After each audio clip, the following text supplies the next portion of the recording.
Welcome back. Let's discuss about the eclipses together with the nodal axis. Without explaining astronomy, the moon is moving in ecliptic move around Earth, and we consider a mathematical calculation of the eclipse's nodal axis, where in astrology considered to be north node and south node.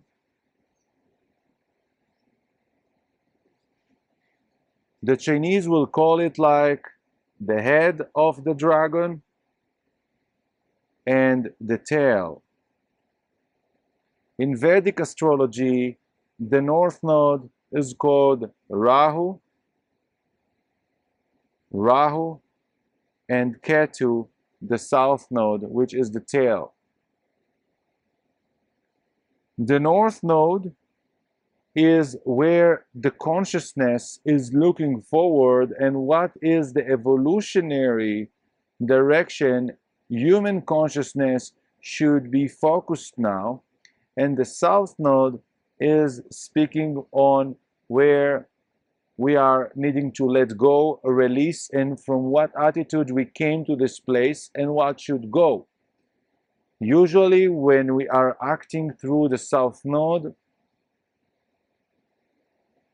we may lose because it's giving illusion that here we are in the right direction and coming event that will let us to lose if we're going with the archetype of the south node. So the ecliptic axis is changing every 18 years. If we are measuring that this is the north node, and right now it's in Cancer, the north node, because it's looking as evolutionary measurement like the eras, is going against the clock direction. So every 1.5 years, the ecliptic axis will move to the other sign, to Gemini, and after this it will move to Taurus, and after this will move to Aries. As we are 2022, we are right now here. The north node is in Taurus, meaning that the south node is in Scorpio. What this also means, let's start a new one. The north node is a direction we should take. The south node is related to the past and what we should let go of. In this example, the north node is in Taurus. The south node is in Scorpio. So, what are the qualities of Taurus? Resources,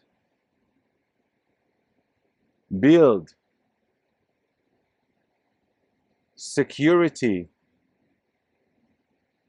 We are speaking about accumulating resources, finding ways to sustain ourselves in dangerous time. We are needing to avoid from loans, speculations, and spending all on pleasures and thinking more on the future by accumulating and holding assets. Whatever you are spending here and throwing away like this is your last experience, like I want to have it like the last day, may create disappointments during this time. This is during only 1.5 years. What we had prior to this, in 2020 to 2021, the North Node was in Gemini. The South Node was in Sag. What is Gemini?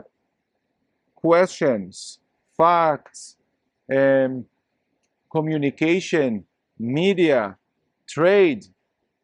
The South Node in Sagittarius spoke about belief system, and also main media because it's ruling of Pisces, and all what happened in the world.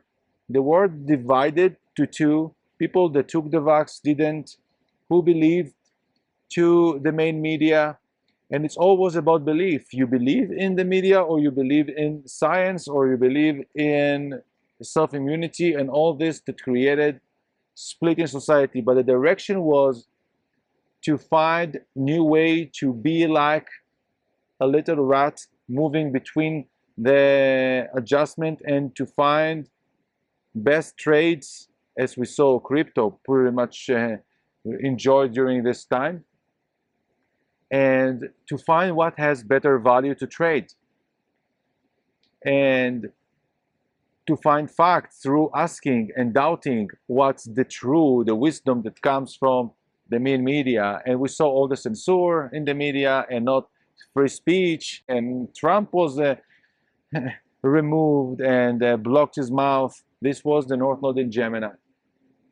So in the world we may see the opposite in order to help us to connect consciously with what needs to be found. So people found new medias to upload the videos in Gemini, found new ways to find like-minded people and to disconnect from centralized belief system. And we saw decline in CNN, BBC, etc. Now it's a Scorpio. What are Scorpio? Are banks, finances, all those speculation of the dollar. And what we're seeing in Taros, resources, shortages of oil, and how the petrodollar related to the USD, and it's like luck is you're going to pay more, and it's creating people like to go to invest or to hedge themselves or to take loans. But this is a major one of most difficult trigger axis, the Taros Scorpio, because it's touching our edge between security, holding to life, and the fear of death. So how we are arriving to this eclipse, and how we are relating the moon cycle with those eclipses. So the moon, the axis of the moon is a mathematical calculation that is repeating every 18 years. In 2040, we will have again North Node in Taurus, as now in 2022. This is also meaning that in 2004, we had another North Node in Taurus. So consider what was happening there and how you purchased or what you had to help you having resources for the future. So we are having the axis of the nodes that is changing every 1.5 years. This is like ecliptic axis. And every time, and let's say, as we are now in 2022, the ecliptic axis is located in Taurus and Scorpio. What it means that every time, at the moment that the sun will arrive to Taurus, meaning May, because it's Taurus month, when the moon will arrive to it too, we will have a new moon in Taurus. But because it's located on the ecliptic line, we're going to get a solar eclipse. So solar eclipse is like a new moon, but the eclipses axis are so potent because it's evolutionary. It's connected with the north node that has a cycle of 18 years, evolutionary. So the seeds that we are putting in eclipse, in the solar eclipse, are very significant, not just for the 6 months ahead, but also for years ahead, at least, to say at least. Then 2 weeks after, in the same season, in May, we are going to get the moon arriving 2 weeks after in Scorpio. And because it's on the axis of the ecliptic axis, it's going to be a full moon in Scorpio. But it's because it's on the ecliptic, it's going to be called Lunar Eclipse. That is also a full moon.